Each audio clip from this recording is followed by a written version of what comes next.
তোমার মেয়েটা এমন দিনদার মেয়ে, এত দিনদারি দেখে আমি ওমর বড় খুশি হয়ে গেলাম। আমি ওমরের ছেলের জন্য তোমার মেয়ের ব্যাপারে বিবাহের প্রস্তাব দিয়া দিলাম। নারে তাকবীর! ওরে রংপুরের মুসলমান ও যুবক ভাই ও বৃদ্ধ বাবাজিরা, ও পর্দার আড়ালের মা, এখানে একটা বিষয় জানা যায়, একটু চিন্তার বিষয়। দেখো, ওমর এত বড় রাষ্ট্রপ্রধান হওয়ার পরও নিজের ছেলেটাকে বিবাহ করাইবে সাধারণ একটা কুড়ে ঘরে, ভাঙ্গা ঘর, গরিবের মেয়েকে আনার জন্য একবারও চিন্তা করে নাই। কেন চিন্তা করে নাই জানো? হযরত ওমর দুনিয়াকে প্রাধান্য দেয় নাই, হযরত ওমর প্রাধান্য দিয়েছেন আখিরাতকে। ঠিক না? ঠিক কিনা? दुनिया में हो दुनिया का तलबगार नहीं हो, दुनिया में हो दुनिया का तलबगार नहीं हो, बाजार से गुजर हो खरीदार नहीं हो, बाजार से गुजर हो खरीदार नहीं हो। আমগো বাংলাদেশে বহু হাজি সাহেব পাওয়া যায়, 14 বার মক্কা মদিনায় যায়, এখনো দুনিয়ার লোভ ছাড়তে পারে না। এখন আয়েশা ঘটকরে ডাক দিয়ে বলো, ও ঘটক ভাই, আমার ছেলের জন্য এমন একটা মেয়ে দেখো, যেই মেয়ের বাবার রংপুরে বাড়ি আছে, মডার্নে বাড়ি আছে, গাড়ি আছে। কথা বলো ঠিক কিনা? মুসলমান লোভ সারতে সামলাইতে পারে না। ডাক দিয়া কাও, ঘটক ভাই, আমার মেয়েটার জন্য এমন একটা ছেলে দেখো, যেই ছেলেটা হবে টাকাওয়ালা, বাড়িওয়ালা, গাড়িওয়ালা। অথচ হাজি সাহেব তোমার বলা উচিত ছিল, ও ঘটক ভাই, দুনিয়ায় কয়দিন থাকবো গ্যারান্টি নাই। আমি দুনিয়ায় বাইচা থাকা অবস্থায় যদি আমার মেয়েটারে ভালো একটা দিনদার ছেলের হাতে উঠায়া দিয়া যাইতে পারি, কোনো টেনশন নাই। ও ঘটক ভাই, আমার মেয়েটার জন্য এমন একটা ছেলে দেখো, যেই ছেলেটা হবে দিনদার, তাকওয়াওয়ালা, পরহেজগার, আল্লাহওয়ালা। কথা বলেন ঠিক কিনা? ওমর দুনিয়ার দিকে চায় না, ওমর চাইছে আখিরাতের দিকে, আখিরাতকে প্রাধান্য দিয়েছেন। ও বৃদ্ধ বাবাজিরা, ও পর্দার আড়ালের মা, সন্তান বিবাহ করাইবেন, ভালো দিনদার মেয়ে খোঁজেন, কপাল খুলে যাবে। সে মেয়েটাকে বিবাহ দিবেন, ভালো দিনদার, তাকওয়াওয়ালা, আল্লাহওয়ালা যুবক খোঁজেন, দেখবেন কপাল খুলে যাবে। এ কলিজার টুকরা যুবক, তোমাদেরকে অনুরোধ করে বলে যাই রে যুবক, দুনিয়ায় শান্তি, পরকালে মুক্তি যদি পেতে চাও, তাহলে আজকে থেকে ওই মালিক আল্লাহর কাছে 2টা দোয়া চালায়া যাও। তোমরা যারা বিবাহ করো নাই, 1 নম্বর দোয়া করো, বা আল্লাহ তুমি আমাকে নেক হায়াত দান করো, তার মানে হায়াতের জিন্দেগিতে বেশি বেশি নেক আমল করার তৌফিক দাও। আর একটা দোয়া করো, বা আল্লাহ হায়াতের জিন্দেগিতে আমার জন্য একজন নেককার আল্লাহওয়ালা বিবি দান করো। ঠিক কি না? যুবক মনে মনে ভাবতে পারো, হুজুর নেককার বিবি ঘরে ঢুকাইলে কি লাভ? এরে কলিজার টুকরা যুবক, শুনে নাও, নেককার বিবি ঘরে ঢুকাইতে যদি পারো, কপাল বড় ভালো। নেককার বিবি ঘরে ঢুকাইলে তোমার জন্য 3টা লাভ। 1 নম্বর লাভ, হায়াতের জিন্দেগিতে খেদমতের কোনো ত্রুটি হবে না। কেন হবে না জানো? নেককার বিবিরা স্বামীর খেদমতের বড় পাগল। ঠিক কিনা? কেন পাগল জানো? মায়ার নবী বলেন, ক্বালা রাসূলুল্লাহি সাল্লাল্লাহু আলাইহি ওয়াসাল্লাম, আল মারআতু ইযা সাল্লাত খামসাহা ওয়া সামাত শাহরাহা ওয়া হাসানাত ফারজাহা ওয়া আতাআত বা'লাহা দাখালাত মিন আই আবওয়াবিল জান্নাতি শাআত, আও কামা ক্বালা an-নবী আলাইহিস সালাতু ওয়াস সালাম। মায়ার নবী ডাক দিয়া বলে, উম্মত, ও দুনিয়ার নারীরা শুনে নাও, তোমরা দুনিয়ায় থেকে যদি 4টা গুণ অর্জন করতে পারো গো, 4 গুণওয়ালা নারীর জন্য জান্নাতের 8টা দরজা আল্লাহ খুলে দিবেন। সুবহানাল্লাহ। এ পর্দার আড়ালের মা, মায়ার নবীর সুসংবাদ শুনে নাও। এক নম্বর গুণ হলো 5 ওয়াক্তের নামাজ, 2 নম্বর গুণের নাম হলো মাহে রমজানের রোজা, 3 নম্বর গুণের নাম হলো পর্দার আমল, 4 নম্বর গুণের নাম হইল স্বামীর খেদমত। তবে বর্তমানে আমার মা বোনেরা নামাজের ব্যাপারে অলস, রোজার ব্যাপারে কিন্তু ভালো চালু, ভালো আগানো, ঠিক কিনা? পুরুষেরা আবার রোজার ব্যাপারে অলস, নামাজের ব্যাপারে মহিলাদের চাইতে একটু হইল আগানো, কথা কোন ঠিক কিনা? এরে মুসলমান নবীর উম্মত, সামনে আসতেছে রমজান মাস, তাকওয়া অর্জনের মাস। ও যুবক ভাই, আল্লাহর নবী এই রজব মাস আসলেই দোয়া করতেন, আল্লাহুম্মা বারিক লানা ফি রজব ওয়া শাবান ওয়া বাল্লিগনা রমাদান। আল্লাহর নবী দোয়া করতেন, আল্লাহ এই রজব এবং শাবান মাসে আল্লাহ তুমি হায়াতের মধ্যে বরকত দান করো, রমজান পর্যন্ত নেক হায়াত দান করো। সুবহানাল্লাহ। আম্মা বা'দু ফাআউযু বিল্লাহি মিনাশ শাইতানির রাজীম। বিসমিল্লাহির রাহমানির রাহিম। وأما من خاف مقام ربه ونهى النفس عن الهوى فإن الجنة هي المأوى. وقال رسول الله صلى الله عليه وسلم كل أمة يدخلون الجنة إلا من أبى. قيل من أبى؟ قال من أطاعني دخل الجنة ومن عصاني فقد أبى. أو كما قال النبي عليه الصلاة والسلام. صدق الله مولانا العظيم وصدق رسوله النبي الكريم ونحن على ذلك لمن الشاهدين والشاكرين والحمد لله رب العالمين. درود إبراهيم دشوي. اللهم صل على محمد وعلى آل محمد. اللهم صل على محمد وعلى آل محمد كما صليت على إبراهيم وعلى آل إبراهيم إنك حميد مجيد. اللهم بارك على محمد وعلى آل محمد كما باركت على إبراهيم وعلى آل إبراهيم إنك حميد مجيد. الحمد لله. জান্নাতের বাগানে আসতে পেরে, বসতে পেরে খুশি না বেজার? সবাই খুশি? মাশাআল্লাহ। কে খুশি কে বেজার যদি একটু পরীক্ষা করি, পাশ করবেন তো ইনশাআল্লাহ। রংপুর জেলার মুসলমান তো ফেল করার কথা না। আপনাদের থানার নাম কি? গঙ্গাচর, গঙ্গাচড়া। তো এই গঙ্গাচড়া থানার মুসলমান তো আরো আগেই ফেল করার কথা না, কথা বলেন ঠিক কিনা? পরীক্ষাটা হয়ে যাক। যে আল্লাহ পাক এই দামি মজলিসে আসার তৌফিক দান করলেন, সে আল্লাহর দেওয়া জবান খুলে জিহ্বা নাড়ায়া ওই মালিক আল্লাহর নামের জিকির হবে, করা যাবে তো ইনশাআল্লাহ? জিকির নিয়ে কারো কোনো দ্বন্দ্ব আছে? আওয়ামী লীগ, বিএনপি, জাতীয় পার্টি, জামাত, 8 রশি, 16 রশি, মাইজ ভান্ডার, পেট ভান্ডার সহ ইত্যাদি যত দল আর গ্রুপ আছে, আল্লাহর নামের জিকির নিয়ে কারো কোনো দ্বন্দ্ব নাই। তো সে আল্লাহর নামের জিকির হবে। জিকিরের সাথে সাথে মেহেরবানি করে কষ্ট হলো, জানি কষ্ট হবে, আমরা কষ্ট করব কার জন্য? আল্লাহর জন্য। কষ্ট হলো, যারা যারা খুশি আছেন শুধুমাত্র তারাই একটু সামনে আগাবেন। খবরদার যে বেজার আগাবেন না, আপনি ওখানেই বসে থাকবেন। আর আপনাদের কষ্ট হইলে আমি আগাই, আমি আগাবো, আপনারা আগাবেন। মাশাআল্লাহ, রংপুরের মানুষ খুব ভালো মানুষ। জিকিরের সাথে সাথে লা ইলাহা এই যারা আগাবে তারা হলো আল্লাহর বন্ধু, আর যারা ভাব নিয়ে বসে থাকবে কার বন্ধু?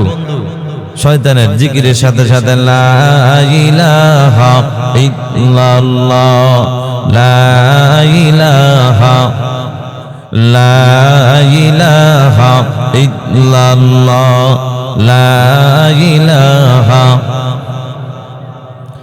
জিকির করতে ভালো লাগে না খারাপ লাগে? সবাই বলেন ভালো লাগে না খারাপ লাগে? রংপুরের মুসলমান, ভালো কিন্তু সকলের লাগবে না, কারণ আপনাদের এই রংপুর জেলার মিষ্টি বড় মজা, বড় মজা।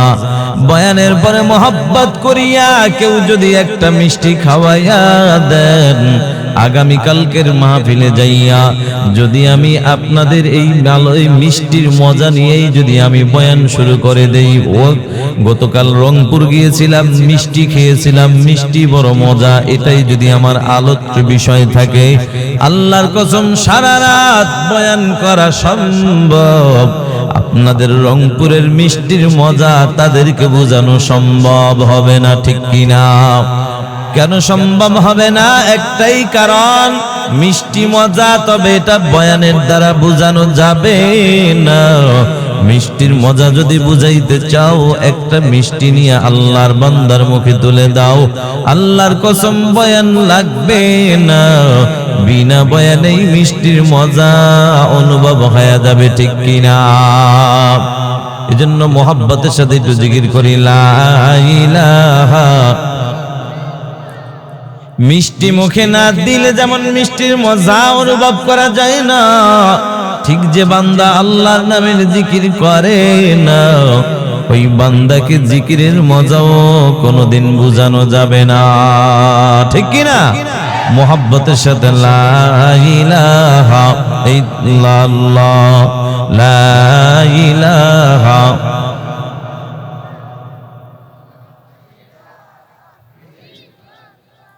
লা ইলাহা ইল্লাল্লাহু মুহাম্মাদুর রাসূলুল্লাহ সাল্লাল্লাহু আলাইহি ওয়াসাল্লাম। সুবহানাকা লা ইলমা লানা ইল্লা মা আল্লামতানা, ইল্লা মা আল্লামতানা ইন্নাকা আনতাল আলিমুল হাকীম।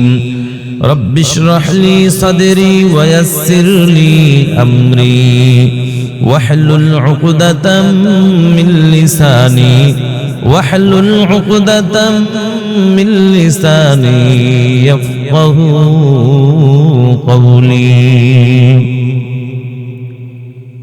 मकबूल तो है शाजा है काबिल तो बहुत है, मकबूल तो है शाजा है काबिल तो बहुत है, ऐना के मनिंदे तो नहीं दिल तो बहुत है, ऐना के मनिंदे तो नहीं दिल तो बहुत है। तौफीक से होती है ये नेमत की खजीना, हर मर्द की ताकत किया और है निशाना।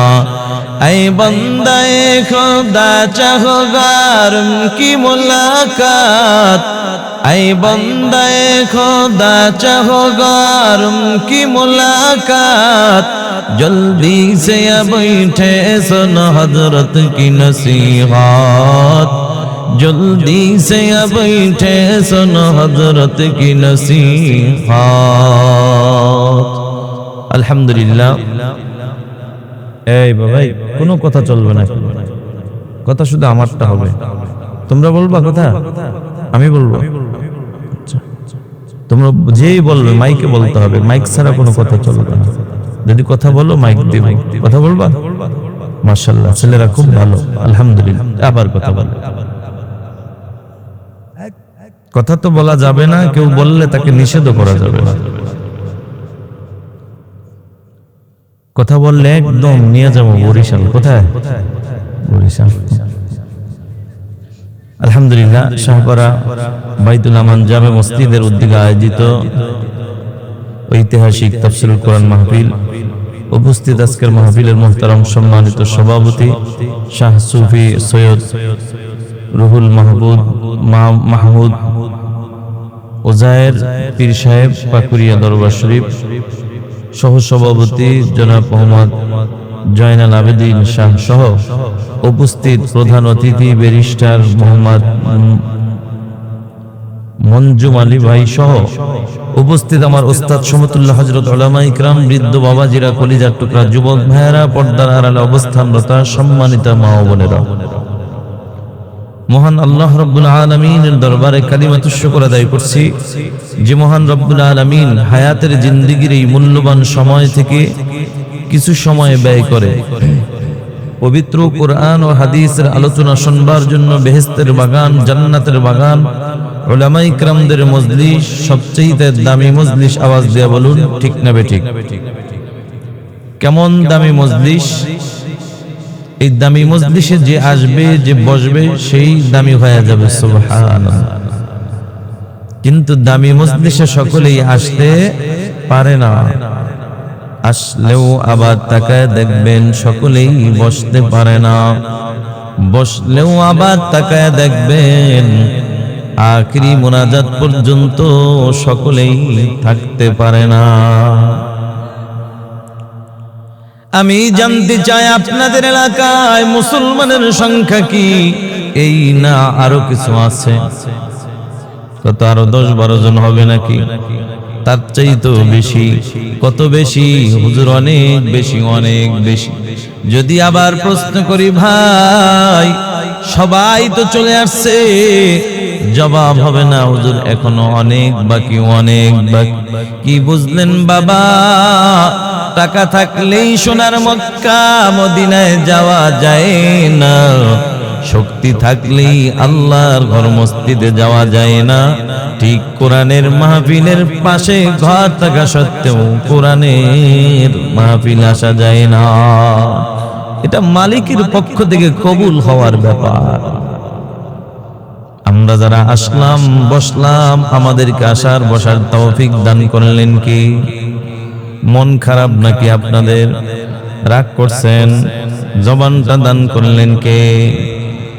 রংপুরের মুসলমান, যে মালিক এত সুন্দর জবান নামক নিয়ামত দান করলেন, সে মালিক যদি ইচ্ছা করেন আপনার আমার জবানটাকে বন্ধ করে দিবেন, মোটামুটি কয় মাস সময় লাগবে? তুই পিছনের বাইরে কি কয়েক সপ্তাহ? হ্যাঁ, 1 সেকেন্ডও লাগবে না। এটাই সত্য, এটাই বাস্তব। তাহলে মুসলমান, আজকে জবান নামক নিয়ামত আছে তো এটার কোনো কদর নাই, চোখ নামক নিয়ামত আছে এটার কোনো কদর নাই, হাত নামক নিয়ামত আছে তো কদর নাই। অথচ এই নিয়ামতগুলা যার নাই, তাকে যা জিজ্ঞাসা করে দেখো এক একটা নিয়ামতের কত দাম। জানি না আপনারা রংপুরের মুসলমান জীবনেও কখনো কাউকে প্রশ্ন করার সুযোগ পেয়েছেন কিনা জানা নাই, তবে আমার জীবনে আমি একজনকে প্রশ্ন করার সুযোগ পেয়েছিলাম। বেশি দিন আগের কথা নয়, এই তো গত কয়েক বছর আগে আপনাদের এই উত্তরবঙ্গে রংপুর মাহফিল করে ঢাকার উদ্দেশ্যে রওনা হয়ে গেলাম। হরতাল চলতেছিল, ট্রেনে রওনা হয়ে গেলাম। বগুড়া পার হওয়ার পর আমার সিটের পাশেই দাঁড়ানো 15 থেকে 16 বছরের একজন যুবক, আল্লাহর গোলাম, চেহারাটা বড় সুন্দর। দুঃখের বিষয়, ডানে তাকায় দেখি যুবকের ডান হাত নাই, বামে তাকায় দেখি যুবকের বাম হাতটাও নাই। দৃশ্যটা দেখে আমি আমার মালিক আল্লাহর দরবারে শুকর আদায় করলাম আর বললাম, আল্লাহ কত সুন্দর নিয়ামত তুমি আমাকে দান করেছো মালিক।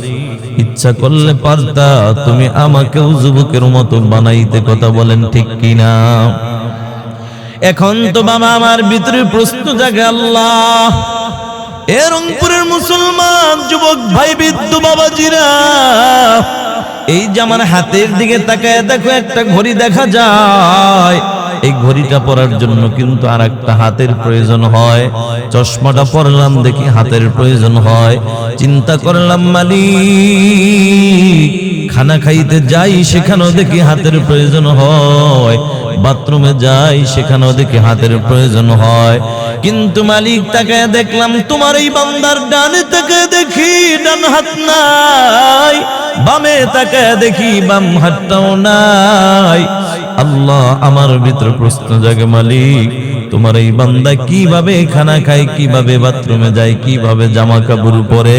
ও রংপুরের মুসলমান, আওয়াজ দিয়া বলো, এমন একটা প্রশ্ন বাবা মনের মধ্যে জাগে কি জাগে না? প্রশ্ন তো জাগে, করব কিভাবে?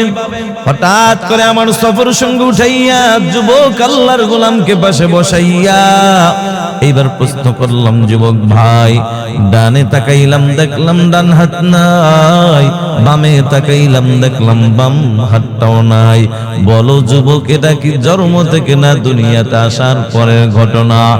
এ রংপুরের মুসলমান, এ যুবক ভাই, এই প্রশ্নটা করার সাথে সাথে তাকায় দেখি যুবকের চোখে পানি। আল্লাহর বান্দা চোখের পানি ছেড়ে দিয়ে কেঁদে কেঁদে বলে, হুজুর এটা জন্ম থেকে নয়, মাত্র কয়েক বছর আগের ঘটনা। কি হইছে রে ভাই?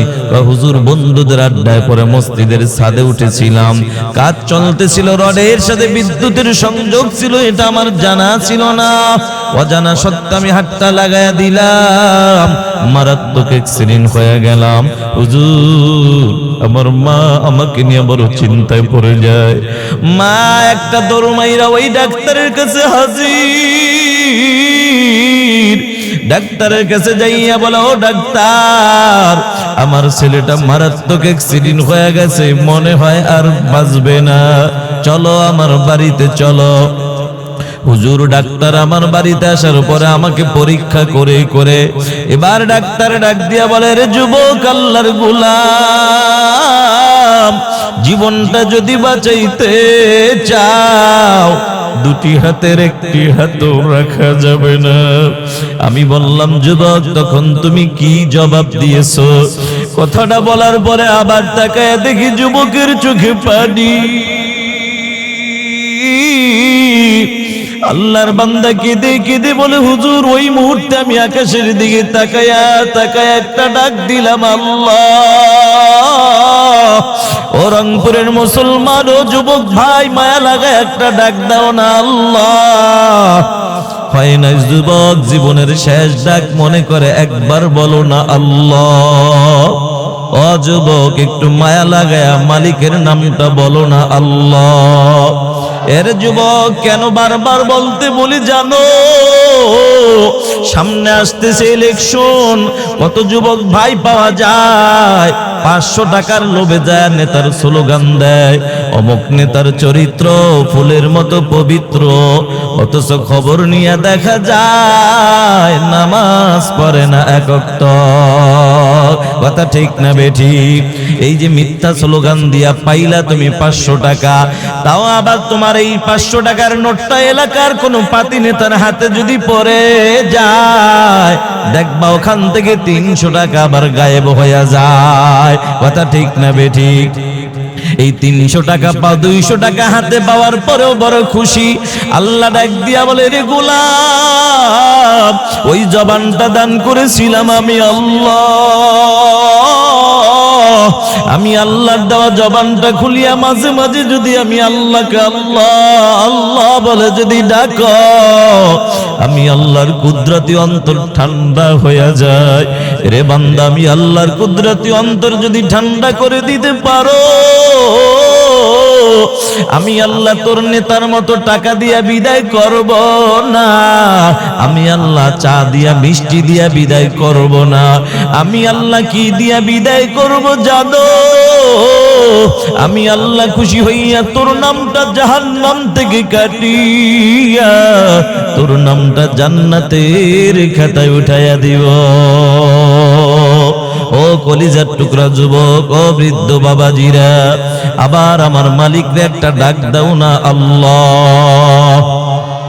যুবককে যখন প্রশ্ন করলাম, এর যুবক, ডাক্তার যখন বলছে দুটি হাত কেটে ফেলতে হবে, তখন তুমি কি জবাব দিয়েছো? কথাটা বলার পরে আবার তাকে দেখি যুবকের চোখে পানি। আল্লাহর বান্দা চোখের পানি ছেড়ে দিয়ে কেঁদে কেঁদে বলে, হুজুর, ওই মুহূর্তে আমি আকাশের দিকে তাকাইয়া একটা ডাক দিলাম, আল্লাহ, তুমি আমার হাত নামক নিয়ামত যদি নিয়ে যাও কোনো অসুবিধা নাই, তবু বিনিময়ে আমার জীবন নামক নিয়ামতটা বাঁচাইয়া দাও। আমি বললাম, এর যুবক, জীবন বাঁচানোর জন্য দুটি হাত কাটতে রাজি হইছো, ভালো কথা যুবক, কিন্তু বলো যুবক, তুমি খানা খাও কিভাবে, বাথরুমে যাও কিভাবে? প্রশ্ন জাগে কি জাগে না? এই প্রশ্নটা করার পরে যুবক এবার তাকায় দেখি যুবকের চোখ দিয়ে আবার টপ টপ করে পানি পড়ে। যুবক কাঁদে আর কয়, হুজুর, মাঝে মাঝে পেটে ক্ষুধা নিয়ে যখন আমি ঘরের মধ্যে প্রবেশ করি, তখন তাকায় দেখি আমার জনম দুঃখিনী মা আমার জন্য খানা রেডি করে মা বাহিরে কাজে লিপ্ত হয়ে যায়।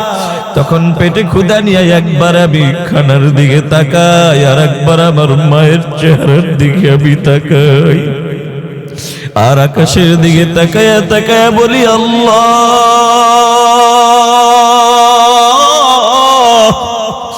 আজকে আমার হাত নামক নিয়ামতের যে কত দাম এতদিন বুঝি নাই, আজকে আমি বুঝতেছি রে মালিক, হাত নামক নিয়ামতের কত দাম।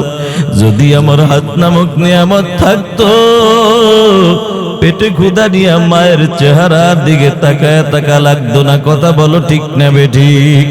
এরে রংপুরের মুসলমান ও যুবক ভাই ও বৃদ্ধ বাবাজিরা, ঘটনা বলার উদ্দেশ্য আমার ছিল না, আমি বুঝাইতে চাইলাম, হাত বলো, চোখ বলো, জবান বলো, নিয়ামত দান করলেন কে?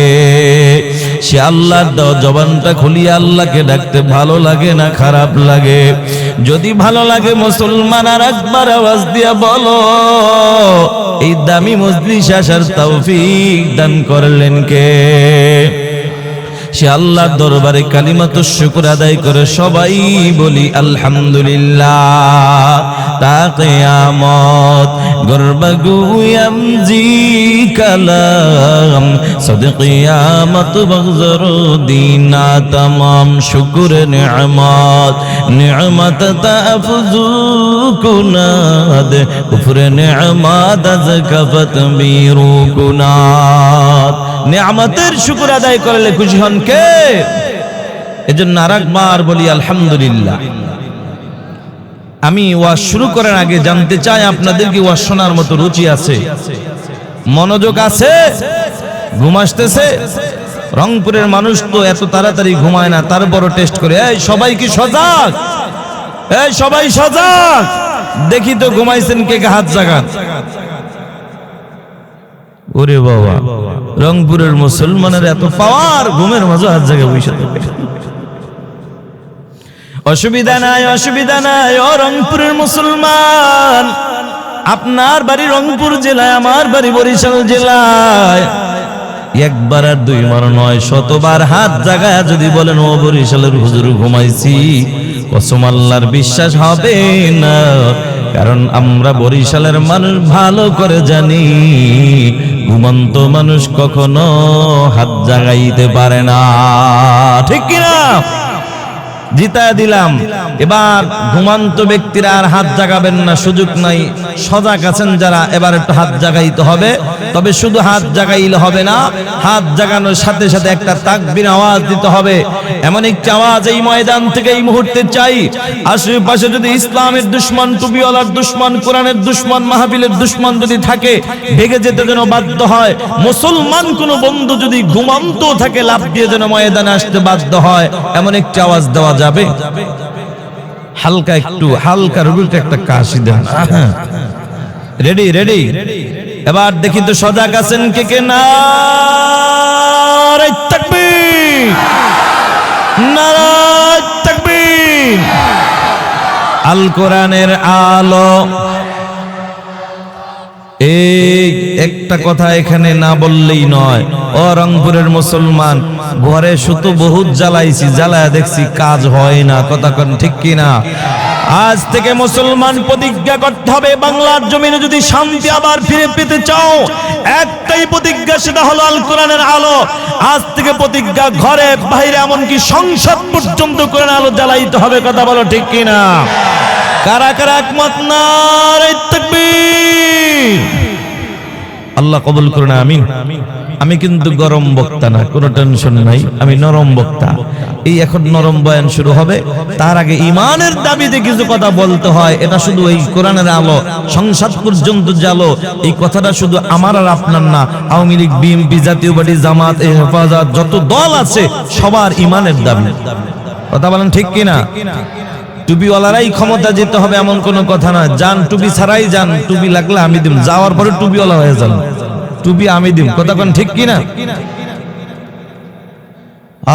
কারণ এদেশে যদি কোরআনের আইন চালু হয়ে যায়, মুসলমান তো দূরের কথা, একটা হিন্দু, বৌদ্ধ, খ্রিস্টান না খায় থাকবে না। কথা বলো ঠিক কিনা? আল্লাহ কবুল করেন, আমিন। ভাইরা আমার, দুনিয়ায় শান্তি, পরকালে মুক্তি আমরা চাই কি চাই না? আমি একটা প্রশ্ন করব আপনাদের কাছে। আল্লাহ তাআলা এই গোটা জগৎটাকে বিশ্ব জগৎ বলে ঘোষণা দিয়েছেন। এর মধ্যে একটা জগৎ আছে সুখ আর সুখ, জগৎটার নাম জান্নাত। আর একটা জগৎ আছে দুঃখ আর দুঃখ, জগৎটার নাম।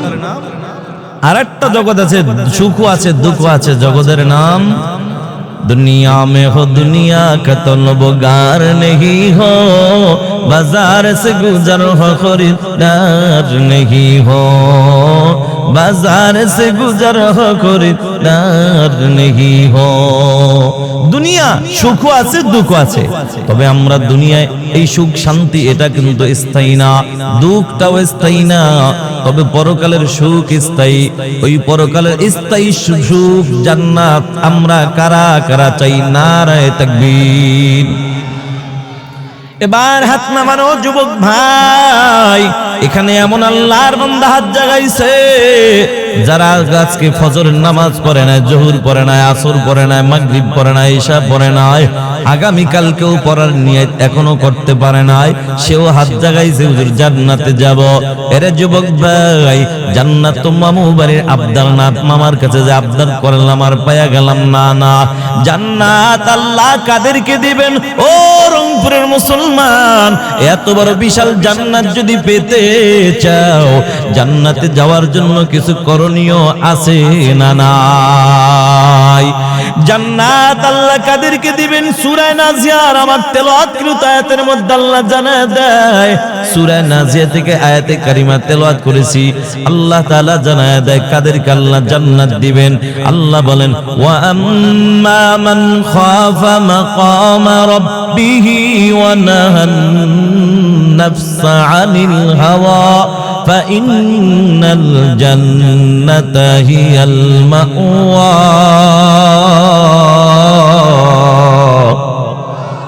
আল্লাহ বলবো, আম্মা মান খাফা মাকামা রাব্বি, আমি রবের সামনে দাঁড়ানোর ভয় নিয়া, ওয়া নাহান নাফসা আনিল হাওয়া, নিজের নফসটাকে যে পবিত্র রাখবা, মানে গুনাহ মুক্ত রাখবা। আল্লাহ বলেন, ফা ইন্নাল জান্নাতা হিয়াল মাওয়া, নিশ্চয়ই তার ঠিকানা হলো মালিকের জান্নাত।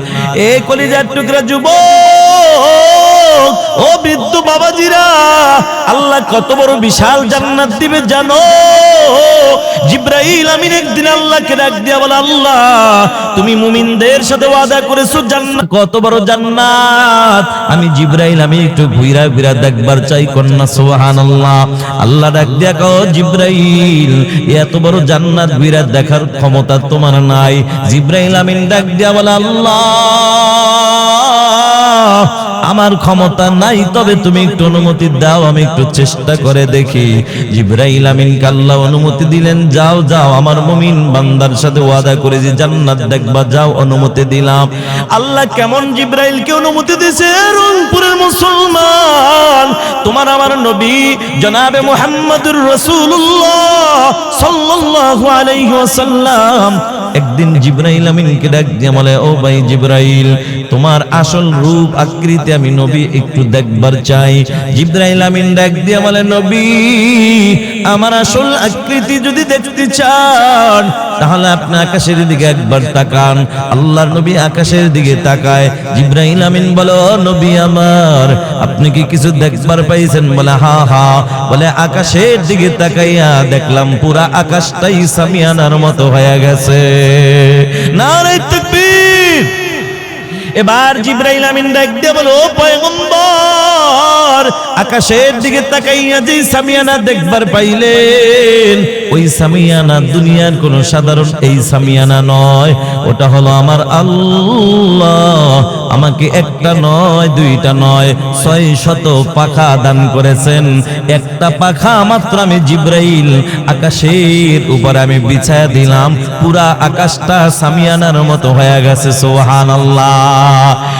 এত বড় জিবরাইল, এত বড় দেহের অধিকারী, একটা নয় দুইটা নয়, এরকম 600 পাখা ডানা মেলে মেলে জিবরাইল আমিন মুমিনদের দেওয়া জান্নাতের মধ্যে ঘুরবার রওনা হয়ে যায়। কিতাবে আসছে 1 বছর 2 বছর নয়, 1000 আর 2000 বছর নয়, একটানা 70,000 বছর পর্যন্ত এই ডানা মেলে মেলে ঘুরে ঘুরে এবার আল্লাহর কাছে সিলিন্ডার, ও মালিক তোমার মুমিন বান্দাদেরকে এত বড় বিশাল জান্নাত দিবা, ওই জান্নাত 70,000 বছর ঘুইরা আমি মাত্র একটা পিলার পেয়েছি।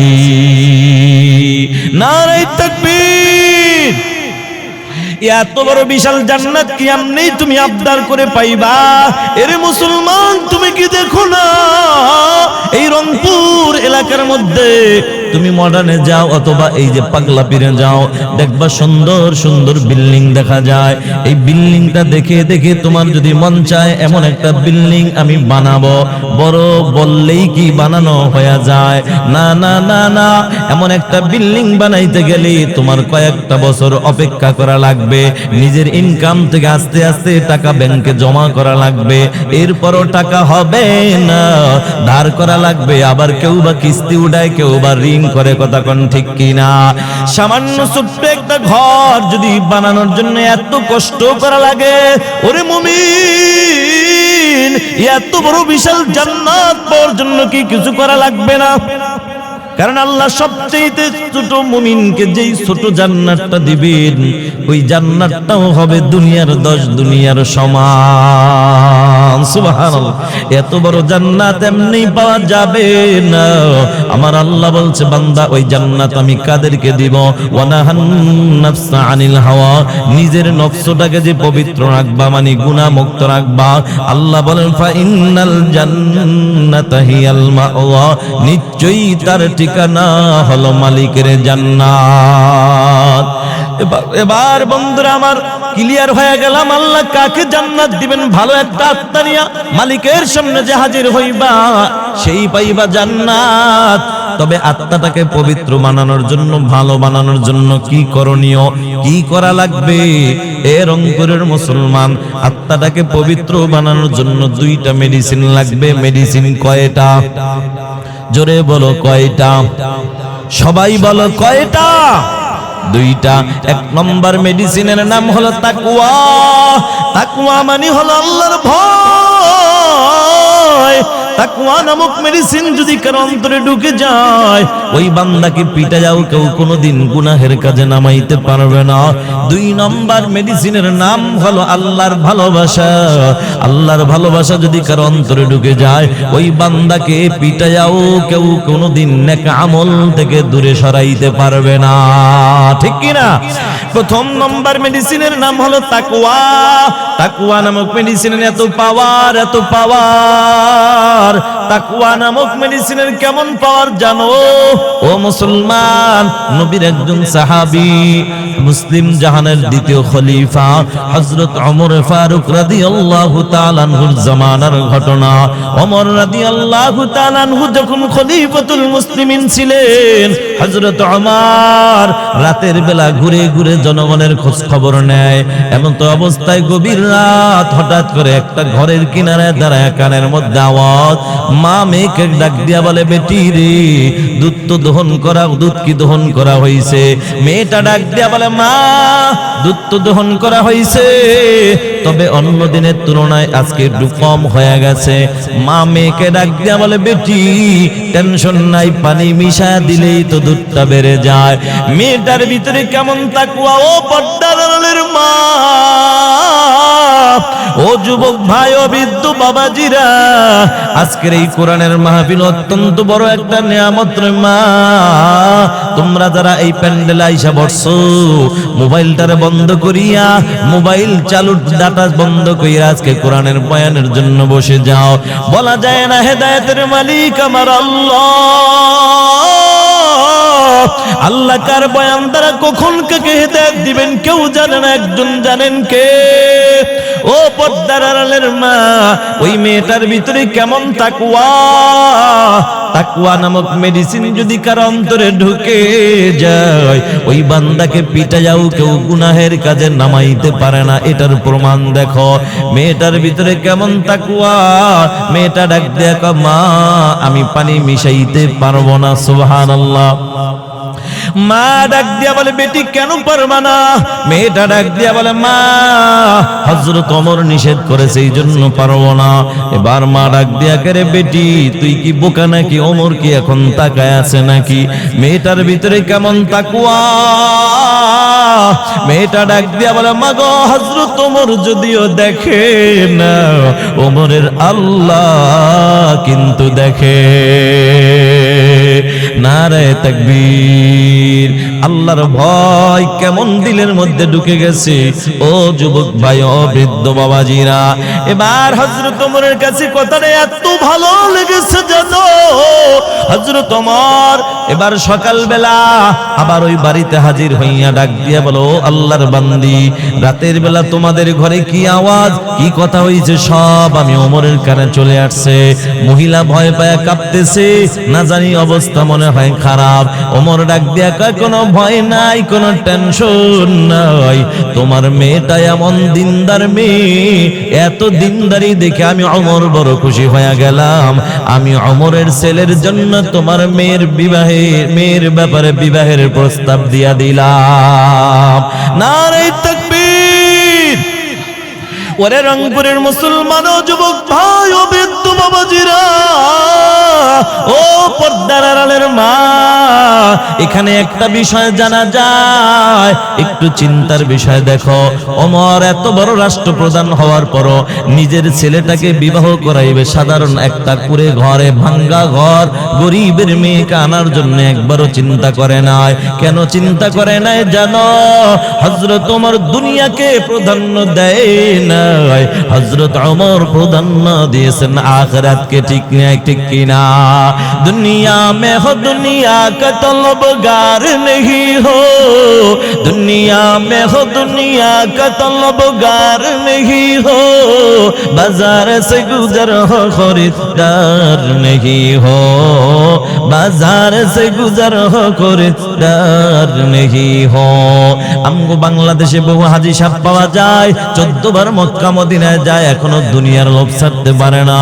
এখন আইসা ঘটকরে ডাক দিয়ে বলো, ঘটক ভাই, আমার ছেলের জন্য এমন একটা মেয়ে দেখো, যেই মেয়ের বাবার রংপুরে বাড়ি আছে, মডার্নে বাড়ি আছে, গাড়ি আছে। কথা বলো ঠিক কিনা? মুসলমান লোভ সারতে পারে, সামলাইতে পারে না। ডাক দিয়া কাও, ঘটক ভাই, আমার মেয়েটার জন্য এমন একটা ছেলে দেখো, যেই ছেলেটা হবে টাকাওয়ালা, বাড়িওয়ালা, গাড়িওয়ালা। অথচ হাজী সাহেব তোমার বলা উচিত ছিল, ও ঘটক ভাই, দুনিয়ায় কয়দিন থাকবো গ্যারান্টি নাই। আমি দুনিয়ায় বাইচা থাকা অবস্থায় যদি আমার মেয়েটারে ভালো একটা দিনদার ছেলের হাতে উঠায়া দিয়া যাইতে পারি, কোনো টেনশন নাই। ও ঘটক ভাই, আমার মেয়েটার জন্য এমন একটা ছেলে দেখো, যেই ছেলেটা হবে দিনদার, তাকওয়াওয়ালা, পরহেজগার, আল্লাহওয়ালা। কথা বলেন ঠিক কিনা? ওমর দুনিয়ার দিকে চায় না, নয়, ওমর চাইছে আখিরাতের দিকে, আখিরাতকে প্রাধান্য দিয়েছেন। ও বৃদ্ধ বাবাজিরা, ও পর্দার আড়ালের মা, সন্তান বিবাহ করাইবেন, ভালো দিনদার মেয়ে খোঁজেন, কপাল খুলে যাবে। সে মেয়েটাকে বিবাহ দিবেন, ভালো দিনদার তাকওয়াওয়ালা আল্লাহওয়ালা যুবক খোঁজেন, দেখবেন কপাল খুলে যাবে। এ কলিজার টুকরা যুবক, তোমাদেরকে অনুরোধ করে বলে যাই রে যুবক, দুনিয়ায় শান্তি পরকালে মুক্তি যদি পেতে চাও, তাহলে আজকে থেকে ওই মালিক আল্লাহর কাছে দুইটা দোয়া চালায়া যাও। তোমরা যারা বিবাহ করো নাই, এক নম্বর দোয়া করবা, আল্লাহ তুমি আমাকে নেক হায়াত দান করো, তার মানে হায়াতের জিন্দেগিতে বেশি বেশি নেক আমল করার তৌফিক দাও। আর একটা দোয়া করবা, আল্লাহ হায়াতের জিন্দেগিতে আমার জন্য একজন নেককার আল্লাহওয়ালা বিবি দান করো।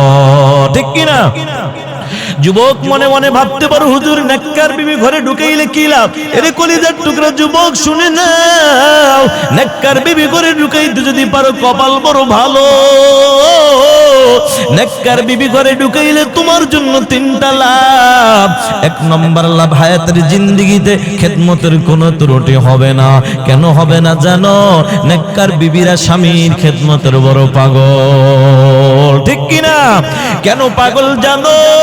মায়ার নবী বলেন, ক্বালা রাসূলুল্লাহ সাল্লাল্লাহু আলাইহি ওয়াসাল্লাম, আল মারআতু ইযা সাল্লাত খামসাহা ওয়া সামাত শাহরাহা ওয়া হাসানাত ফারজাহা ওয়া আতাআত বা'লাহা দাখালাত মিন আই আবওয়াবিল জান্নাতি শাআত, আও কামা ক্বালা নবী আলাইহিস সালাতু ওয়াস সালাম। মায়ার নবী ডাক দিয়া বলে, উম্মত, ও দুনিয়ার নারীরা শুনে নাও, তোমরা দুনিয়ায় থেকে যদি চারটা গুণ অর্জন করতে পারো গো, চার গুণওয়ালা নারীর জন্য জান্নাতের 8টা দরজা আল্লাহ খুলে দিবেন। সুবহানাল্লাহ। এ পর্দার আড়ালের মা, মায়ার নবীর সুসংবাদ শুনে নাও। এক নম্বর গুণ হলো 5 ওয়াক্তের নামাজ, 2 নম্বর গুণের নাম হলো মাহে রমজানের রোজা, 3 নম্বর গুণের নাম হলো পর্দার আমল, 4 নম্বর গুণের নাম হইল স্বামীর খেদমত। তবে বর্তমানে আমার মা বোনেরা নামাজের ব্যাপারে অলস, রোজার ব্যাপারে কিন্তু ভালো চালু, ভালো আগানো। ঠিক কিনা? পুরুষেরা আবার রোজার ব্যাপারে অলস, নামাজের ব্যাপারে মহিলাদের চাইতে একটু হইল আগানো। কথা কোন ঠিক কিনা? এরে মুসলমান নবীর উম্মত, সামনে আসতেছে রমজান মাস, তাকওয়া অর্জনের মাস। ও যুবক ভাই, আল্লাহর নবী এই রজব মাস আসলেই দোয়া করতেন, আল্লাহুম্মা বারিক লানা ফি রজব ওয়া শাবান ওয়া বাল্লিগনা রমাদান। আল্লাহর নবী দোয়া করতেন, আল্লাহ এই রজব এবং শাবান মাসে আল্লাহ তুমি হায়াতের মধ্যে বরকত দান করো, রমজান পর্যন্ত নেক হায়াত দান করো। সুবহানাল্লাহ। মুসলমান আল্লাহর গোলাম, ও যুবক ভাই, নেককার বিবি কেন করে ঢুকাইবা জানো? নেককার বিবি করে ঢুকাইলে 3টা লাভ। কয়টা লাভ? জোরে বলো, কয়টা? 3টা। এক নম্বর লাভ হলো হায়াতের জিন্দেগিতে স্বামী হিসেবে খেদমতের কোনো ত্রুটি হবে না, কারণ নেককার বিবিরা স্বামীর খেদমতের বড় পাগল। আর বেআমলওয়ালা বেপরদাওয়ালা নারীরা স্বামীর খেদমত বাদ দিয়া অন্য পুরুষের খেদমতের বড় পাগল। ঠিক কিনা? নেককার বিবিরা স্বামীর খেদমতের কেমন পাগল জানো গো? আমি ছোট্ট একটা ঘটনা দিয়ে বুঝাবার চেষ্টা করব। আল্লাহর একজন ওলি, আল্লামা কারশি রাহমাতুল্লাহি আলাইহি, উঁচু মাপের একজন বুজুর্গ, বড় আল্লাহওয়ালা। আল্লাহর ওলিকে আল্লাহ পাক রব্বুল আলামিন ঈমানি পরীক্ষার মধ্যে ফালায়া দিলেন। আল্লাহ তাআলা তাকে কুষ্ঠ রোগ দিয়া তাকে পরীক্ষার মধ্যে ফালায়া দিলেন। আল্লাহ তাআলা যাকে পরীক্ষা করবেন না, আল্লাহ যাকে বেশি ভালোবাসবেন তাকেই মাঝে মাঝে ঈমানি পরীক্ষা করবেন। সুবহানাল্লাহ। এটা আমার কথা নয়, আপনাদের মসজিদের ইমাম সাহেব হুজুরের কথাও নয়, এটা আল্লাহর কালামের কথা। মানে কার কথা? সূরা বাকারার 155 আয়াতের মধ্যে আল্লাহ জানায়, আল্লাহ বলে, ওয়ালানাবলুওয়ান্নাকুম বিশাইইম মিনাল খাউফি ওয়াল জু'i ওয়া নাকসিম মিনাল আমওয়ালি ওয়াল আনফুসি ওয়াস সামারাত ওয়া বাশশিরিস সাবিরিন। আল্লাহ বলে যারা ইমানদার দাবি করবা অবশ্যই আমি আল্লাহ তাদেরকে পরীক্ষা করব। আল্লাহ তাকে দিয়া বলছেন অবশ্যই আমি আল্লাহ পরীক্ষা করব। আমি আল্লাহ কি দিয়ে পরীক্ষা করব জানো? আমি আল্লাহ ভয় দিয়ে পরীক্ষা করব, ক্ষুধা দিয়ে করব, ফসল দিয়ে করব, জীবন দিয়ে করব। তবে ইমানদার মুসিবতের মধ্যে পড়ছো, কোনো টেনশন নাই, মাজারে দৌড়া লাভ নাই, তাবিজের পিছনে দৌড়া লাভ নাই, মানুষের পিছনে দৌড়া লাভ নাই। আল্লাহ তাআলা ডাক দিয়া বলে বান্দা বিপদ দেওয়ার মালিক আমি আল্লাহ, বিপদ থেকে বাঁচাবার মালিকও একমাত্র আমি আল্লাহ। বিপদ দিয়েছি আমি আল্লাহ, বিপদ থেকে হেফাজত করব আমি আল্লাহ। তবে আমি আল্লাহর কাছে কিভাবে চাইবা আমার আল্লাহ সেটা কোরআনুল কারীমের মাধ্যমে সেটাও জানায় দেয়। জোরে কন্না সুবহানাল্লাহ।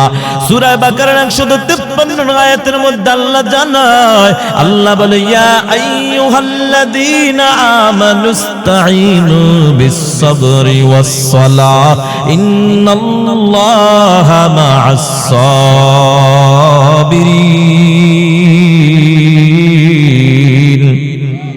আল্লাহ বলো ইমানদার মুসিবতের মধ্যে পড়ছো, কোনো টেনশন নাই, দুইটা আমল নিয়ে সামনে আগাও। একটা হলো ধৈর্য আর একটা হইল নামাজ। আল্লাহর বান্দা আল্লামা কারশী রাহমাতুল্লাহি আলাইহি উচ্চ মাপের বুজুর্গ, আল্লাহর পক্ষ থেকে ঈমানি পরীক্ষা শুরু হয়ে যায়। কুষ্ঠরোগে আক্রান্ত হইয়া এবার মাজুর হয়ে পড়ে আছে, সিদ্ধান্ত নিয়েছে বিবাহ কোনোদিন করবে না। আবার হঠাৎ করে মাথায় একটা চিন্তা আসলো, কিয়ামতের ময়দানে আমার মায়ার নবী যদি প্রশ্ন করে কারশী, আরে তুই না নবীর আশিক দাবি করেছিস, কই নবীর সুন্নাত বিবাহ করা আমি রাসূলের সুন্নাত, কই তুই তো সুন্নাতটা পালন করলি না, আমল করলি না। আমি কারশী নবীর সামনে দাঁড়ায় কি জবাব দিব? না না আমি বিবাহ করব। প্রথম সিদ্ধান্ত নিয়েছেন এই জন্য বিবাহ করবেন না যে আল্লাহ পাক আমাকে কুষ্ঠ রোগ দিয়া ঈমানি পরীক্ষার মধ্যে ফালাইছে, আমি পরীক্ষা দিব। ভালো সুস্থ সুন্দর সুদর্শন একটা নারী ঘরে ঢুকাইয়া তারে আমি কষ্ট দিব না। কন্যা সুবহানাল্লাহ। নিয়ত তো ভালো যে আল্লাহর পরীক্ষা আমি দিব, আল্লাহরে খুশি করব, আর একটা মেয়ের কেন কষ্ট দিব? আবার চিন্তা করলেন না না বিবাহ করা এটা রাসূলের সুন্নাত, আমি সুন্নাতটা পালন না করলে নবীর সামনে কি জবাব দিব? এই চিন্তা করে আবার সিদ্ধান্ত নিলেন বিবাহ করবেন। মুরিদদেরকে ডাক দিয়া বলে ও মুরিদের দল, আমি বিবাহ করব, তবে আমার জন্য ভালো দিনদার একটা মেয়ে দেখো, যেই মেয়েটারকে আমার ব্যাপারে দেখবা, মেয়েটার কাছে আমার সব অসুস্থতার কথা খুলে বলবা, আমি মাজুর মানুষ, আমি অসুস্থ, সব খুলে বলবা। এগুলা বলার পর যেই মেয়েটা রাজি হবে শুধুমাত্র সেই মেয়েটাকেই আমি বিবাহ করব। কথাটা শুই না একজন মুরিদ লাভ দিয়ে ওইটা বাড়িতে চলে যায়। তার ছিল একটা আদরের কন্যা। এবার ওই মুরব্বী বাড়িতে যাইয়া ডাক দিয়ে বলে মারে বহু কষ্ট করে দৌড়ে আসলাম একটা সুসংবাদ নিয়া। ও মা, আমি যেই আল্লাহ ওয়ালার কাছে সোহবতে যাই, আল্লাহর ওলির কাছে যাই, আল্লাহর ওলি বিবাহ করবে, ভালো একটা দিনদার পাত্রী চাই। মারে মা, আমি তোমার বাবারও জীবনে একটা স্বপ্ন ছিল তোমার মতো ভালো নেককার মেয়েটাকে, ভালো দিনদার আল্লাহ ওয়ালা একটা যুবকের হাতে তুলে দিব। সুবহানাল্লাহ। এ বৃদ্ধ বাবাদের আমাদের তো এমন তাকওয়াওয়ালা যুবক খুঁজি না, আমরা খুঁজি টাকাওয়ালা যুবক। কথা বলো ঠিক কিনা? ও পর্দার আড়ালের মা, যার কারণে এক মাস যাইতে না যাইতেই দেখা যায় তাবিজের পিছনে দৌড়ায়। কথা বলো ঠিক কিনা? ও মুসলমান নবীর উম্মত, টাকায় শান্তি দিতে পারে না, বিল্ডিং বাড়ি গাড়ি শান্তি দিতে পারে না, শান্তি দেওয়ার মালিক যিনি তিনি কে? এবার যুবক আল্লাহর ওলি, এবার ওই বৃদ্ধ বাবাজি ডাক দিয়া কমারে, আমার জীবনের স্বপ্ন হলো তোমারে ভালো একটা দিনদার আল্লাহওয়ালা যুবক পাইলে দিতাম, তবে মা এখন দেখো চিন্তা কইরা তুমি যদি রাজি হও আমি হুজুরের কাছে বিবাহ দিব। তবে মা, হুজুরের একটা সমস্যা আছে, আল্লাহর ওলি অসুস্থ মানুষ, কুষ্ঠরোগে আক্রান্ত, মাজুর মানুষ, তাকে খেদমত একটু বেশি করা লাগবে। মারে মা, বুঝা দেখো তুমি রাজি কি রাজি না। মেয়েটা ডাক দিয়া বলে বাবা, কোনো চিন্তা করবা না, কারণ তুমি যেই আল্লাহর ওলির কথা বলো তিনি যে অসুস্থতার কথা শুই না আমি পিছপা দিব না, বরঞ্চ কোনো চিন্তা নাই, আমি এক বাক্যে রাজি হয়ে গেলাম। শুধু রাজি নয়, বরঞ্চ এমন একজন আল্লাহর ওলির বিবি হতে পারলে আমি নিজেকে বড় ধন্য মনে করব। বলে কেন ধন্য মনে করব জানো? দুনিয়ার জমিনে আমি নামাজ পড়লাম, জানি না নামাজ কবুল হয়েছে কিনা, রোজা রেখেছি কবুল হয়েছে কিনা, নেক আমল করেছি কবুল হয়েছে কিনা। হাসরের ময়দানে আল্লাহর আদালতে দাঁড়াইয়া অন্তত একটা আমল নিয়ে দাঁড়ায় যাব, ও মালিক ইবাদত ঠিক মতো করতে পারি নাই, তবে তোমার একজন ওলির বিবি হইয়া কুষ্ঠ রোগের রোগীর খেদমত করেছি মালিক, আমলটা করেছিলাম তোমার জন্য। আল্লাহ তুমি আমলটারে কবুল কইরা আমারে মাফ কইরা দাও। হাসরের ময়দানে অন্তত এই আমলটা নিয়ে মালিকের সামনে দাঁড়ায় যাব। সুবহানাল্লাহ।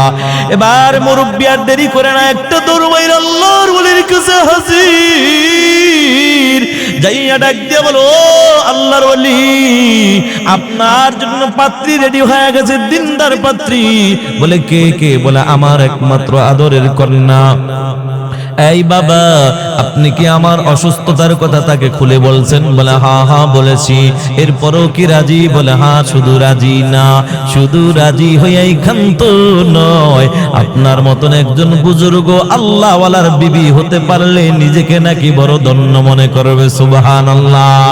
এ পর্দার আড়ালের মা, যুবক ভাই ও বৃদ্ধ বাবাজিরা, তাকওয়া নামক মেডিসিনের কেমন পাওয়ার! বলে তাকওয়া থাকলে মানুষ গুনাহ করতে পারে না, আর আল্লাহর ভালোবাসা নামক মেডিসিন কার অন্তরে যদি ঢুকে যায়, ওই বান্দা বান্দি কখনো নেক আমল ছাড়তে পারে না, ঠিক কিনা?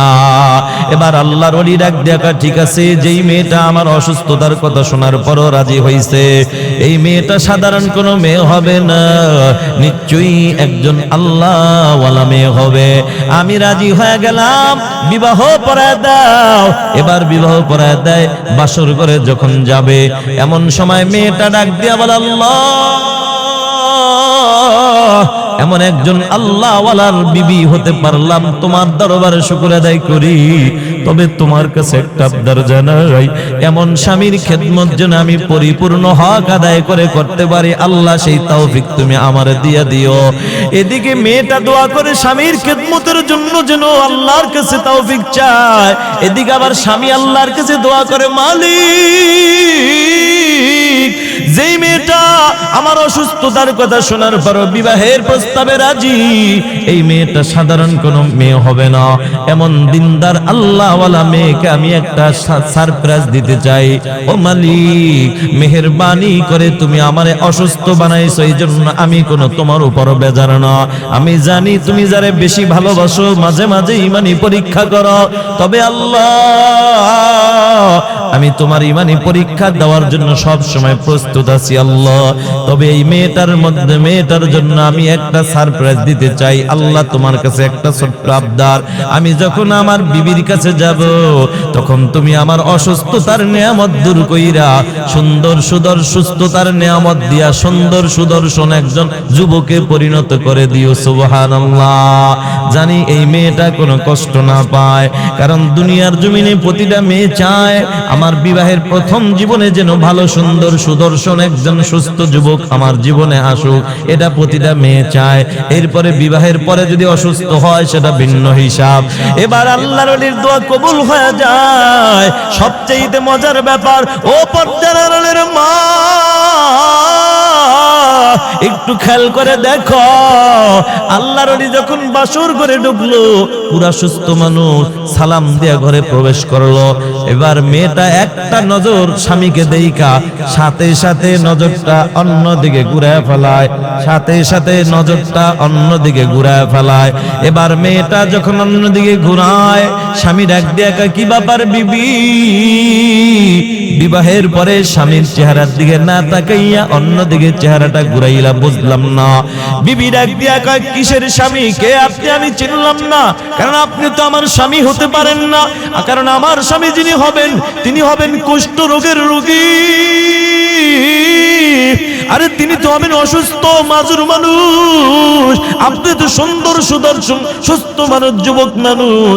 এবার স্বামী ডাক দিয়া কয়, বিবি রে, আসলে আমি তোমার সেই অসুস্থ স্বামী, তবে আল্লাহর কাছে এই নিয়ামতটা চেয়ে এনেছিলাম শুধুমাত্র কেবলমাত্র তোমার একটু খুশি করার জন্য।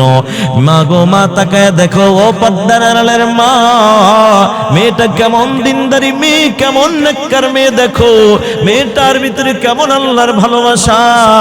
মেয়েটা ডাক দিয়া কও, স্বামী আমার, কথা যদি তাই সত্য হয় তাইলে এবার শুনে নেন, আমি কিন্তু আপনার সুন্দর চেহারা দেখে আপনার সাথে বিবাহ বসি না, আমি আপনার টাকা পয়সা বাড়ি গাড়ি দেখে বিবাহ বসি নাই। আমি কেন বিবাহ বসেছি জানেন? আমি বিবাহ বসেছি শুনেছি আপনি নাকি বড় অসুস্থ মানুষ, কুষ্ঠ রোগের রোগী, আপনার শরীর থেকে পুষ বেয়ে বেয়ে বেয়ে বেয়ে নাকি পড়ে। আমি চিন্তা করলাম আপনার মতো একজন অসুস্থ আল্লাহওয়ালার বিবি হইয়া যদি আমি একটু খেদমত করতে পারি, আমার চিন্তা ছিল আমি কাপড়ের আঁচল দিয়ে আপনার পুষগুলো আমি নিজ হাতে মুছায়া দিব, আর আল্লাহকে বলবো, আল্লাহ এটাই জীবনের একটা আমল উসিলা বানায়া দিও, মালিক রে এটাই নাজাতের একটা উসিলা বানায়া দিও। ও স্বামী আমার, আমি আপনার খেদমত করে করে যদি আপনাকে খুশি করতে পারি, আপনি আমার স্বামী, আপনি খুশি তো আল্লাহ খুশি, আল্লাহ খুশি তো জান্নাত ওয়াজিব। কথা কোন ঠিক কিনা? হাসরের ময়দানে আমি আপনার খেদমতটাকে আল্লাহর কাছে পেশ করতাম। ও স্বামী আমার, আপনি যেহেতু আল্লাহর কাছে সুস্থতার নিয়ামত চেয়েছেন, যদি আপনি আবার পুনরায় অসুস্থতার নিয়ামত চেয়ে আনতে পারেন, আমাকে রাখেন, না হয় আমাকে তালাক দিয়া বিদায় দিয়ে দেন, কারণ আমি টাকা পয়সা সুন্দর চেহারা দেখে বিবাহ বসি নয়।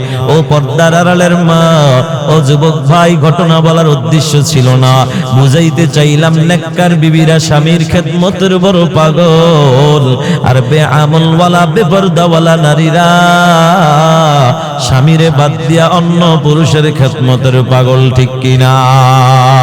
এজন্য মুসলমান যুবক ভাই, ও বৃদ্ধ বাবাজিরা, ও পর্দার আড়ালের মা, অনুরোধ করে বলে যাই, মা গো, দুনিয়ায় শান্তি পরকালে মুক্তি যদি পেতে চাও, আল্লাহর কাছে তুমিও দুইটা দোয়া চালায়া যাও। একটা দোয়া করো, আল্লাহ তুমি আমাকে নেক হায়াত দান করো, আর একটা দোয়া করো, আল্লাহ হায়াতের জিন্দেগিতে আমার জন্য একজন নেককার আল্লাহওয়ালা স্বামী দান করো। বর্তমানে আমার বাংলাদেশে অধিকাংশ মা বোন পাওয়া যায়, এরা আল্লাহওয়ালা স্বামী চায় না, স্বামী এরা চায় না, এরা যেটা চায় সেটা হইল টাকাওয়ালা বাড়িওয়ালা গাড়িওয়ালা স্বামী চায়। আল্লাহর কসম করে বলি, ও পর্দার মা, টাকায় শান্তি দিতে পারে না, বিল্ডিং বাড়ি গাড়ি শান্তি দিতে পারে না, শান্তি দেওয়ার মালিক যিনি তিনি কে? ও মুসলমান নবীর উম্মতের দল, আমি আয়াতে কারিমা তেলাওয়াত করেছিলাম, ও আম্মা মান খাফা মাকাম রাব্বি, আমি রবের সামনে দাঁড়ানোর ভয় নিয়া, ওয়ানাহান নাফসা আনিল হাওয়া, নিজের নফসটাকে যে পবিত্র রাখবা, মানে গুনাহ মুক্ত রাখবা। আল্লাহ বলেন, ফা ইন্নাল জান্নাতা হিয়াল মাওয়া, নিশ্চয়ই তার ঠিকানা হলো মালিকের জান্নাত। সুবহানাল্লাহ। এই আত্মাটা পবিত্র রাখার নিয়ত আমাদের আছে না নাই? 2025 সাল আজকে শেষ হয়ে গেল। এ যুবক ভাই, আগামীকাল 2026 সাল শুরু হয়ে যাবে, এই রাত 12টার পরেই তো শুরু হয়ে যাবে। ও যুবক ভাই, অনুরোধ করে বলে যাই, বাকি জীবনটা নেক আমল দিয়া নিজেকে সাজাও, কারণ তোমার এই আত্মাটা ভালো একটা আত্মা, পবিত্র আত্মার বড় দাম। কেমন দাম জানো? পয়গম্বর মুসা আলাইহিস সালাতু ওয়াস সালাম একদিন ওই তুর পাহাড়ে দাঁড়াইয়া আল্লাহর সাথে কথা বলে, আর আল্লাহকে ডাক দিয়ে বলে, আল্লাহ তুমি আমার সাথে কথা বলো, আমি তোমার সাথে কথা বলি, তবে তোমার চেহারাটা তো আমি দেখি না, তোমারে দেখবার মন চায়, আল্লাহ তোমার ঠিকানা দাও, কোথায় গেলে তোমারে পাওয়া যায়।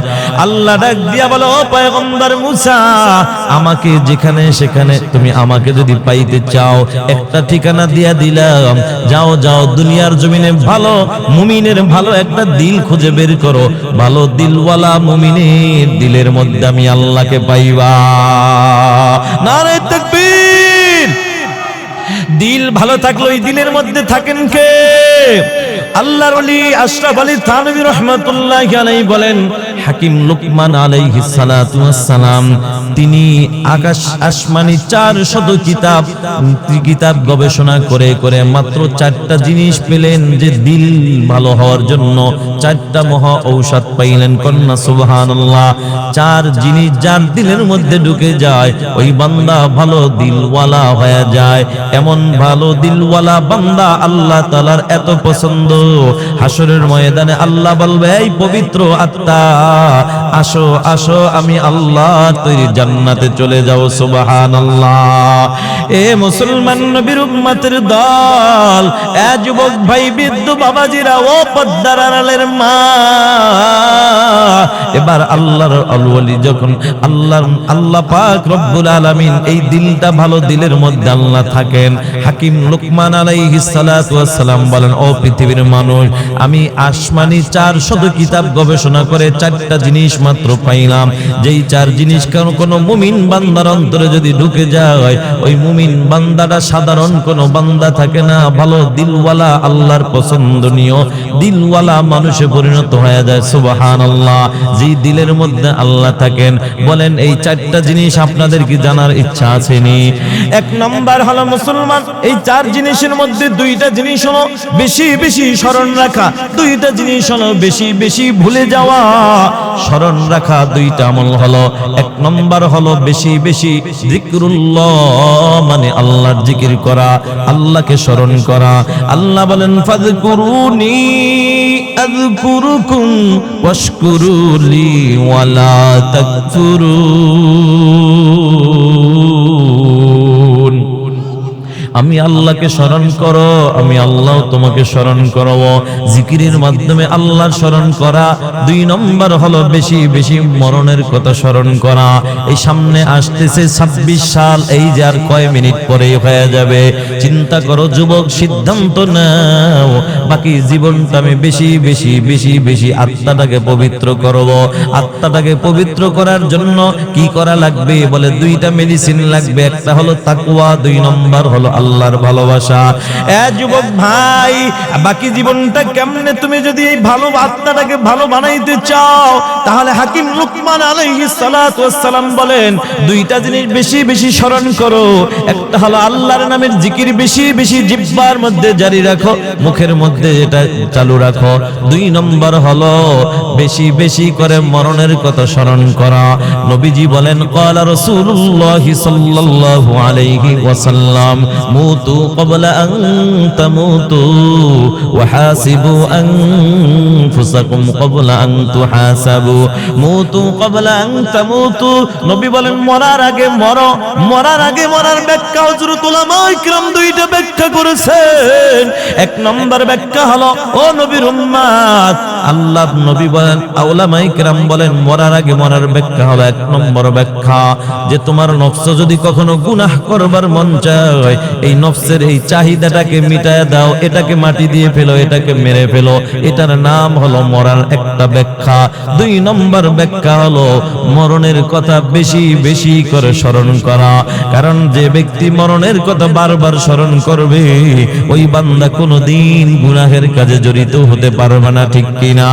আর একটা হলো নবী বলেন, হাসিবু আনফুসাকুম ক্বাবলা আন তুহাসাবু, বলে হাসরের ময়দানের হিসাবের আগে দুনিয়ায় নিজের হিসাবটা করে নাও। ও বন্ধু, আমি বয়ান শেষের দিকে চলে যাচ্ছি। আখিরাতের হিসাবের আগে কেউ দুনিয়ায় যদি নিজের হিসাবটা করে নেয়, হাসরের ময়দানে হিসাব লাগবে না, বিনা হিসাবেই মালিকের জান্নাতে ঢুকে যাইবা। ইমাম গাজ্জালী রাহমাতুল্লাহি আলাইহি বলেন, ও পৃথিবীর মানুষ, তোমাদেরকে 4টা উপদেশ দেয়া যায়। এই 4 উপদেশ যদি মানো, তাহলে দুনিয়ায় নিজের হিসাব করা হয়ে যাবে। 1 নম্বর হলো প্রতিদিন সকালবেলা ঘুম থেকে উঠে প্রতিজ্ঞা করবা, আগামীকাল এই যে 2026 সাল থেকে আমলটা আমরা করার নিয়ত করব ইনশাআল্লাহ। একটা আমল দেয়া যায়, এই করা যাবে নি, করা যাবে নি। যদি করার নিয়ত করেন তাইলে বলবো, যদি বলেন না, এখানেই ব্রেক দিয়া দিব। দেখি এই যে 2026 সাল থেকে প্রতিদিন হায়াতের জিন্দেগিতে আমরা একটা আমল যদি দেই, আমলটা পাইলে আমরা করব কিনা? কারা কারা করতে রাজি আছি? নারে তাকবীর। এবার বন্ধুরা হাত নামান। বন্ধু ইমাম গাজ্জালী রাহমাতুল্লাহি আলাইহি বলেন, দুনিয়ায় নিজের হিসাবটা কিভাবে করবা দেখো।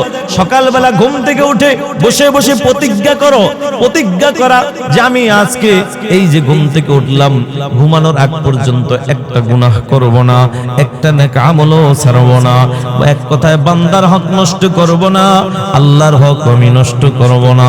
এবার 2 নম্বর হলো মুরাকাবা। আমি যখন কাজে নামবো তখন আমি ওই কথাটা চিন্তা করব, কিরে সকালবেলা যেই প্রতিজ্ঞা করলাম আমি কি ওই প্রতিজ্ঞার উপর অটল আছি কিনা, আমার দ্বারা কি গুনাহ হয় কিনা, আমার দ্বারা কি বান্দার হক নষ্ট হয় কিনা, আমার দ্বারা কি মালিকের কোনো হক নষ্ট হয় কিনা। এটার নাম হলো মুরাকাবা। 3 নম্বর হলো রাতের বেলা ঘুমানোর আগে মুহাসাবা, একটু হিসাব করে নিব যে সকালবেলা যে প্রতিজ্ঞা করলাম আমি কি প্রতিজ্ঞার উপরে সারাদিন অটল ছিলাম কিনা, আমার দ্বারা কয়টা গুনাহ হয়েছে, কয়টা নেক আমল ছেড়ে দেওয়া হয়েছে। যদি দেখি কোন নেক আমল ছাড়ি নাই, গুনাহ করি নাই, আল্লাহর মেহেরবানিতে আমার দ্বারা এগুলো হয় না, সাথে সাথে শুকর আদায় করে নিব, আলহামদুলিল্লাহ ও মালিক তোমার দয়া ব্যতীত এই আমলগুলা আমার দ্বারা করা সম্ভব হইতো না, তোমার দয়া ছাড়া সম্ভব হবে না। এ বন্ধু এরপরে আপনি যদি দেখেন না না 2-1টা গুনাহ হয়ে গেছে, সাথে সাথে তওবা করে নিবেন আর নফসটাকে একটা শাস্তির ব্যবস্থা করবেন। কিরে নফস, সকালবেলা না প্রতিজ্ঞা করলি গুনাহ করবি না, আজকে এই কয়টা গুনাহ কেন করলি, এটার জন্য শাস্তি। 8 রাকাত নফল নামাজ আজকে পড়বি, অথবা 2 রাকাত পারা কোরআন তেলাওয়াত করবি, অথবা 5 শতবার জিকির করবি। এরকম 1 দিন 2 দিন যদি নফসটাকে শাস্তি দেওয়া যায় প্রতিদিন, বন্ধু 1 সপ্তাহ আমল করলে দেখবেন আল্লাহ ওয়ালা হয়ে যাইবেন, আল্লাহর ওলি হওয়া সহজ হয়ে যাবে। মুসলমান আল্লাহর গোলাম। ওয়া আম্মা মান খাফা মাকামা রাব্বিহি ওয়া নাহান নাফসা আনিল হাওয়া। আল্লাহ বলেন নিজের নফসটাকে, আল্লাহ বলেন আমি রবের সামনে দাঁড়ানোর ভয় নিয়া, ওয়া নাহান নাফসা আনিল হাওয়া, নিজের নফসটাকে যে পবিত্র রাখবা, মানে গুনাহ মুক্ত রাখবা। আল্লাহ কয় ফা ইন্নাল জান্নাতা হিয়াল মাওয়া, নিশ্চয়ই তার ঠিকানা হলো মালিকের জান্নাত। সুবহানাল্লাহ। আমি একখানা হাদিস আপনাদের মাঝে পেশ করেছিলাম, শুধু হাদিসের অর্থটা বলেই আমি বয়ান শেষ করে দিচ্ছি। নবী বলে ক্বালা রাসূলুল্লাহ সাল্লাল্লাহু আলাইহি ওয়াসাল্লাম কুল্লু উম্মতি ইয়াদখুলুনাল জান্নাহ, আমার সমস্ত উম্মত জান্নাতি। জোরে কোন সুবহানাল্লাহ। ইল্লা মান আবা, কিন্তু তারা না। সাহাবায়ে কেরাম প্রশ্ন করলো পয়গম্বর কে জান্নাতি আর কে জান্নাতি না? মায়ার নবী ডাক দিয়া বলো সাহাবায়ে কেরাম, যারা আমি নবীকে মানবে তারা জান্নাতি। ও নবী কে আপনাকে মানে আর কে মানে না? মায়ার নবী ডাক দিয়া বলো সাহাবায়ে কেরাম, যারা আমি নবীর সুন্নাত মানে, আমি নবীর আদর্শ মানে, যারা আমি নবীকে তারাই আমি নবীকে মানে, আর আমি নবীকে যারা মানে তারাই জান্নাতের মেহমান। हमसिराते मुस्तफा दर तमामी हलव कौन इक्तिबा सुन्नते खैरुल बशर हीर लाजिम ताबयाबी बेजार। নবীর সুন্নতে শান্তি আছে না নাই? বন্ধু টাকায় শান্তি দিতে পারে না, দেখবেন বহু টাকার মালিক শান্তি নাই, হিসাব করে দেখবেন আসলেই তার সুন্নতের কোনো আমলের খবর নাই, ঠিক কিনা? এ মুসলমান, মায়ার নবীর সুন্নতের আমল কেন তোমার মধ্যে আমার মধ্যে নাই? ওই একটাই সমস্যা, সেটা হলো নবীর মুহাব্বত নাই। কারণ আল্লাহর নবী বলে লা ইউমিনু আহাদুকুম হাত্তা আকুনা হাব্বা ইলাইহি মিন ওয়ালিদিহি ওয়া ওয়ালাদিহি ওয়ান নাসি আজমাইন। নবী বলে ততক্ষণ পর্যন্ত খাঁটি মুমিন হইতে পারবা না যতক্ষণ পর্যন্ত তোমার বিবি বাচ্চা ধন সম্পদ, এক কথায় জীবনের চাইতে আমি নবীকে বেশি ভালো না বাসবা। এখন বাংলাদেশে নবীর আশিকের অভাব নাই, ইশকের বড় অভাব, সুন্নির অভাব নাই, সুন্নাতের আমলের বড় অভাব। কথা বলো ঠিক কিনা? মুসলমান আল্লাহর গোলাম, সময় না থাকার কারণে আমি আর সামনে আগাইতে পারলাম না। তবে মুসলমান একটা মিনিট নবীর আশিকের প্রমাণ দেয়া যায়। এ যুবক, আমরা তো হইলাম নবীর আশিক, নামে আশিক, কাজে আশিক এখন হইতে পারি না। কাজে আশিক তো ছিল নবীর কাজে আশিক ছিল, হাকিকতে বাস্তবে আশিক ছিল সাহাবায়ে কেরাম। তারা জীবন দিয়া ভালোবাসছে, বিবির চাইতে বেশি ভালোবাসছে, স্ত্রী সন্তানের চাইতে নবীকে বেশি ভালোবাসছে। কেমন ভালোবাসছে দেখো। 1 মিনিটের মধ্যে একটা ঘটনা বলি, বয়ান শেষ করে দিচ্ছি। বাবা, কষ্ট হচ্ছে নাকি আপনাদের? যুবক সাহাবী, নাম হলো হযরত হানজালা রাদিয়াল্লাহু তাআলা আনহু, বিবাহ করেছেন। বাসর ঘরে যখন দেওয়া হয়, সকালবেলা ফরজ গোসল করার জন্য রওনা। এমন তো অবস্থায় কে যেন ডেকে বলে, ও মদিনার লোকেরা, কে কোথায় আছো? দিনের নবী উহুদের ময়দানে শহীদ হয়ে গেছে। আপনার আমার নবীর শহীদের খবর শুনিয়া যুবক সাহাবী হানজালা আর সহ্য করতে পারে না। লুঙ্গিটা কাঁধের মধ্যে নিয়ে একটা দৌড় মারছে, ডাক দিয়া বলে, বিবি লুঙ্গিটা কাঁধের থেকে নাও, তরবারিটা হাতে উঠায়া দাও। এই স্বামী আমার, গোসল করতে গেলেন, গোসল না করে চলে আসলেন, বুঝলাম না। স্বামী কাঁদে আর কয়, বিবি কিসের গোসল করব, কার জন্য গোসল করব? দিনের নবী উহুদের ময়দানে শহীদ। আল্লাহর নবীর শহীদের খবর শুনে আমি হানজালার সহ্য করতে পারি না। কিসের গোসল বিবি, আমি চললাম যুদ্ধের ময়দানে চলে যাব। বিবি ডাক দিয়া কয়, প্রাণের স্বামী দাঁড়াও, চেহারাটা একটু দেখে নেই। স্বামী ডাক দিয়া বলে, বিবি আমার নবী ওখানে শহীদ, আর আমি দাঁড়ায় তোকে চেহারা দেখাবো, এমন বাটপার আশিক আমি না। কথা বলো ঠিক কিনা? ও বিবি আমার, দোয়া করো, দেখা হবে হাসরের ময়দানে। কথাটা বলে হানজালা দেরি করে নয়, যুদ্ধের ময়দানে চলে গেল। যুদ্ধ করতে করতে হযরত হানজালাও এক সময় শহীদ হয়ে গেল। মায়ার নবী যুদ্ধের শেষে ডাক দিয়া বলে, আই সাহাবায়ে কেরাম, যারা শহীদ হয়ে গেছে বিনা গোসলে কবরের ব্যবস্থা করো। এমন তো অবস্থায় একটা মহিলা পাগল বেশে আপনার আমার মায়ের নবীর কাছে হাজির। ও নবী আমার, সবার লাশ বিনা গোসলে কবর দিল, আপনার সাহাবী হানজালার লাশটা বিনা গোসলে কবর দিবেন না। মায়ের নবী বলে, কি পরিচয় সেটা বলো। বলে, পরিচয় হলো আমার, আমি হলাম আপনার সাহাবী একমাত্র হানজালার বিবি। কেন আসছো? বলে, আসছি একমাত্র এই খবর নিয়া আপনার সাহাবীর সাথে আমার বিবাহ হয়। সকালবেলা ফরজ গোসল করার জন্য রওনা হয়, পানিতে নামবে এমন সময় কে যেন ডেকে বলে, আপনি নবী নাকি শহীদ? আপনার শহীদের খবর শুনে আপনার সাহাবী আর সহ্য করতে পারে না, শরীরটা নাপাক। ও নবী, গোসলের ব্যবস্থা করেন। নবী আমার ডাক দিয়া বলে, সাহাবীরা পানির ব্যবস্থা করো। এদিকে আমার আল্লাহ জিবরাইলকে ডাক দিয়ে বলো, জিবরাইল যাও যাও, আমার বন্ধুকে যে সুসংবাদ দাও, যেই হানজালা দুনিয়ার সাধারণ পানির গোসলের কথাটা আমার নবীর মহব্বতে পর্যন্ত গোসলের কথাটা পর্যন্ত ভুলে যায়, ওই হানজালার গোসল দুনিয়ার কোনো সাধারণ পানি দেয়া হতে দিব না। আমি আল্লাহ খুশি হইয়া জান্নাতের পানি দিয়া ফেরেশতাদের মাধ্যমে করে দিব। নারে তাকবীর! এরাই হলো নবীর আশিক। 2026 সাল শুরু হয়ে গেছে বন্ধু। এই 26 সালে আমরা নিয়ত করব, আল্লাহর হুকুম নবীর তরিকা অনুযায়ী সারা জীবন চলবো ইনশাআল্লাহ।